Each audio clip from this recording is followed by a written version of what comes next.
Pemirsa, perdagangan saham di Bursa Efek telah dibuka. Kita akan mencermati kinerja perdagangan saham hari ini.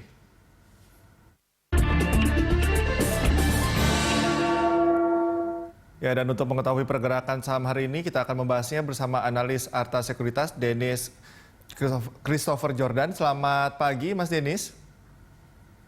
Ya, pagi. Oke, Mas Dennis, tadi indeks dibuka di zona hijau di level 5.500-an, menguat 0,5 hingga 0,58 hingga 0,6%. Nah, kemarin juga ditutup di zona hijau. Bagaimana prediksi Anda pergerakan indeks hari ini? Kalau saya rasa hari ini masih bullish ya. Kalau secara teknikal sih sebenarnya bullishnya sih masih cukup kuat saya lihat. Kemudian juga kalau kita lihat sentimen juga sebenarnya sentimen yang membayangi indeks ini masih sangat positif ya. Terutama dari luar negeri. Kita tahu beberapa hari lalu di Amerika Serikat sana sedang menguji efektivitas vaksin COVID. Kemudian kemarin juga ada hasil yang terbaru menunjukkan bahwa efektivitas vaksin ini mencapai 94% dan ini mendorong optimisme investor sehingga indeks hari ini masih bisa menguat lagi. Oke, untuk surplus neraca perdagangan bagaimana dampaknya sebagai penopang pergerakan indeks, Mas Dennis? Saya rasa kemarin data neraca perdagangan surplusnya juga sangat baik ya dibandingkan sebelum-sebelumnya ya. Meningkat dari beberapa bulan yang lalu juga. Hanya saja saya lihat hal ini tidak terlalu diperhatikan investor karena masih optimis terhadap berita dari vaksin COVID ini. Oke, untuk kesepakatan RCEP ini bagaimana? Ini kan cukup menjadi sentimen positif. Nah, untuk pergerakan dampaknya terhadap pergerakan indeks hari ini, apakah masih cukup signifikan, Mas Dennis? Saya rasa untuk kesepakatan itu sudah tidak terlalu signifikan ya. Mungkin memang kemarin memang mendorong pergerakan hari ini sih saya lihat masih di vaksin COVID ya yang mempengaruhi. Oke, artinya dengan adanya perkembangan informasi mengenai ketersediaan vaksin ini akan dampaknya cukup signifikan begitu. Nah, ketika nantinya memang ada optimisme terkait vaksin ini turun kembali, ini apakah cukup menjadi sentimen negatif yang cukup signifikan, Mas Dennis? Kalau saya rasa sih dibilang signifikan tidak juga ya. Memang sentimen ini saat ini memang sangat mendorong IHSG. Cuma di sisi lain kita juga harus cermati juga adanya peningkatan kasus ya. Tidak hanya di Indonesia tapi juga di berbagai negara, di Eropa dan di Amerika. Peningkatan kasus ini cukup signifikan, terutama di Indonesia sendiri pun yang biasanya kita dalam sehari 4.000 kasus baru. Saat ini kita mencapai 5.000 kasus baru. Ini harus diperhatikan. Tapi memang jika nanti vaksin sudah dapat didistribusikan dan diekspektasikan sudah bisa didistribusikan pada 2021 ya, ini tentu akan mendorong perekonomian ke depannya akan lebih baik lagi seperti itu. Oke, terkait dengan kebijakan pemerintah mengenai pembatasan sosial berskala besar, saat ini kan memang sudah diputuskan khususnya oleh Pemprov DKI Jakarta yang memperpanjang masa PSBB transisi. Juga dari pihak Satgas COVID-19 yang sudah menyampaikan bahwa ketika angkanya memang belum bisa ditekan, artinya ini merekomendasikan untuk melarang libur akhir tahun. Ini dampak psikologisnya akan seperti apa terhadap pasar, Mas Dennis?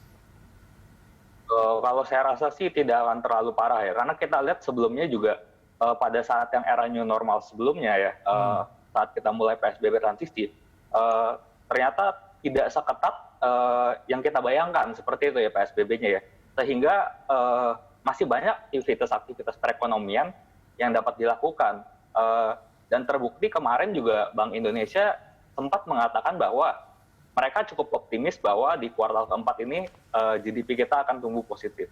Oke, kita ke faktor eksternal, Mas Dennis. Ini kalau kita melihat dinamika politik global dengan adanya penurunan optimisme atau euforia dari Biden's effect, ini Anda melihatnya seperti apa dengan dinamika politik yang terjadi di Amerika Serikat, kemudian juga Biden's effect, apakah masih cukup signifikan pengaruhnya terhadap indeks? Saya rasa kalau untuk saat ini sih memang sudah tidak terlalu berpengaruh ya. Memang pekan lalu memang indeks kita didorong sangat signifikan dari Biden's effect tersebut.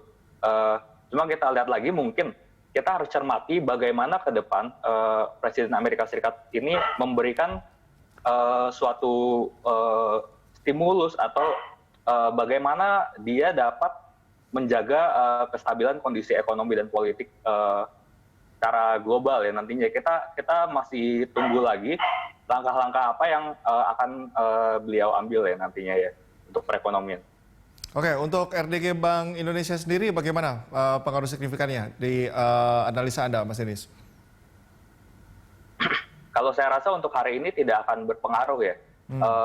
Mungkin yang akan lebih cenderung berpengaruh itu dari APBN 2021. Ini cukup menarik. Kenapa? Karena kemarin diumumkan dan anggaran untuk infrastruktur naiknya cukup signifikan.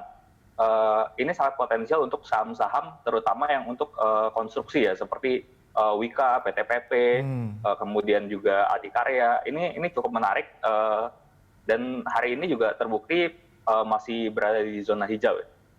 Oke, analisa Anda, Mas Denis, apakah indeks bisa kembali ke level 6 ribuan hingga akhir tahun?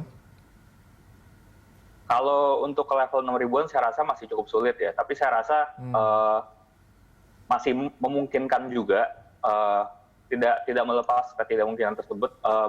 Mungkin saya rasa untuk hingga akhir tahun akan berada di sekitar level 5.700 sampai dengan 5.800. Oke, tadi kalau kita sempat menyebut ketersediaan vaksin ini juga menjadi sentimen positif tersendiri. Nah ini saham-saham di farmasi seperti apa rekomendasi Anda, Mas Denis?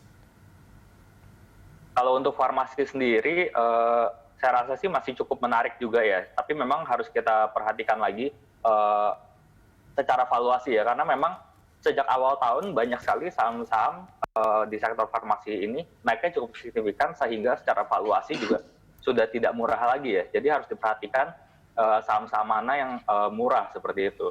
Mungkin salah satu yang bisa kita lihat Piridam Pharma ya. Ini masih cukup murah juga. Oke, untuk dari sektor konstruksi sendiri kemarin kan cukup positif ya karena ada beberapa target penyelesaian dari ruas tol. Ini analisa Anda bagaimana, Mas Denis? Apakah sudah cukup direkomendasikan untuk mulai dikoleksi? Konstruksi saya rasa masih sangat menarik ya. Untuk sekarang juga mungkin masih bisa dikoleksi. Bukan hanya untuk penyelesaian beberapa ruas tol saja. Karena di 2021 nanti juga kan konstruksi ini mendapat anggaran yang kenaikannya cukup signifikan seperti itu ya. Jadi pemerintah ini tidak hanya mau mengejar proyek-proyek yang tertunda di 2020, tapi juga mereka akan menambah proyek-proyek yang bisa dikerjakan di 2021. Sehingga kemungkinan nanti di 2021 order book atau kontrak baru dari emiten-emiten konstruksi ini naiknya akan signifikan dibandingkan dengan tahun ini. Dan ini akan sangat menarik. Kenapa? Karena mereka akan mengkonversi order book ini menjadi pendapatan mereka. Ya. Oke, baik. Terima kasih Mas Denis atas informasinya.